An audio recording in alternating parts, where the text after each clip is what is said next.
আজকে 27শে মে, কালকে কোরবানির ঈদ।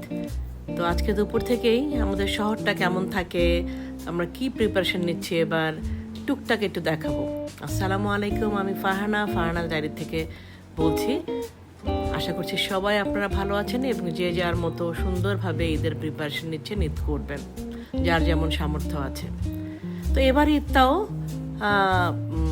আমার ছেলেকে ছাড়াই করছি, প্রিপারেশন নিচ্ছি। ছেলেটা বাইরে আছে, বাট ও খুব খুশি হয় যখন আমরা খুব সুন্দরভাবে ঈদ করি। আমরা আমাদের শরীরের দিকে খেয়াল রাখি, আমাদের আনন্দের দিকে খেয়াল রাখি, এবং আমরাও খুব খুশি হই যখন ও যেখানে আছে ভালো থাকে, সুন্দরভাবে সব কিছু করে। আলহামদুলিল্লাহ। যাই হোক, আমরা আমাদের কোরবানির পশুটাকে আদর করছি, খাওয়ালাম, যত্ন করলাম, এবং কোরবানির দিন কোরবানি দিব, এটাই কিন্তু স্যাক্রিফাইস। আদর করে সেই আদরটাকে স্যাক্রিফাইস করা। শুধুমাত্র পশু না, আমাদের ভেতরের যে পশুত্ব, খারাপ দিকগুলোকে কোরবানি করে আমরা ভালো দিকগুলো আমাদের চরিত্রে যোগ করাটাও কিন্তু কোরবানির আসল শিক্ষা। যাই হোক, আমরা তো কোরবানি বা রোজার ঈদের আগের দিন থেকে প্রিপারেশন কিছুটা শুরু করি। আমি ফিন্নি অলরেডি বানিয়ে ফেললাম গুড় দিয়ে, এবং গুড়টা কিন্তু আমার নানি শাশুড়ির দেশের ঝোলা গুড়। আমার নানি শাশুড়ির দেশ কুষ্টিয়া, সেখানকার ঝোলা গুড় আমরা নিয়ে আসি প্রতি বছর আলহামদুলিল্লাহ, এবং সেটা দিয়ে ফিন্নি করলাম ঘন দুধের।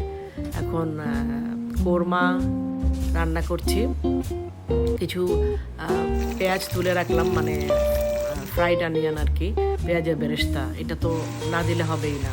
আর আমি একটু ঝাল করছি কোরমাটা, শাহী কোরমাই হবে, ঘি দিয়ে দই দিয়ে, কিন্তু একটু আমি ঝাল দিচ্ছি যেন মুখে মজা লাগে, কারণ মিষ্টি এত ভালো লাগে না। যাই হোক, কোরমা রান্না করছি, ফিন্নি করলাম অলরেডি, এবং যেহেতু কালকে কোরবানি ঈদে মাংস অনেক খাওয়া হবে, খুব বেশি কিছু করব না।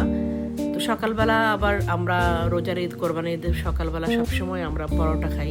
অনেকে সকালবেলা উঠেই পোলাও বসিয়ে দেয়, পোলাও দিয়ে মাংস দিয়ে কাবাব দিয়ে খায়, কিন্তু আমরা পরোটা খাই সকালে, নাস্তার মতো নাস্তা খাই। যাই হোক, কোরবানি ঈদের জন্য একটা স্পেশাল আচার বানিয়েছিলাম, রসুনের, কাঁচা আমের এবং একটু তেঁতুলের। খুব মজা হয়েছিল। এটা রেসিপিটাও আমি দিব, আমি ভিডিও করে রেখেছি, কারণ আমার এত ভালো লেগেছে। আমার যেটা ভালো লাগে সেটাই আমি শেয়ার করি। এবং আমরা এখন আমার শাশুড়ি এটাকে বলে ভুনা সেমাই, আর আমরা বলি জর্দা সেমাই। তো কুমিল্লার মানুষ, জর্দা সেমাই বলি। এক এক দেশে এক এক খাবারকে এক এক রকম নামে ডাকে। যাক, এটাও ঘি দিয়ে সুন্দর করে, আমার ছেলের খুব পছন্দ, আমার হাজব্যান্ডেরও খুব পছন্দ, তো বানাচ্ছি। সেটাও আমরা ঈদের দিন পরোটার সাথে খাই, ফিন্নি খাই।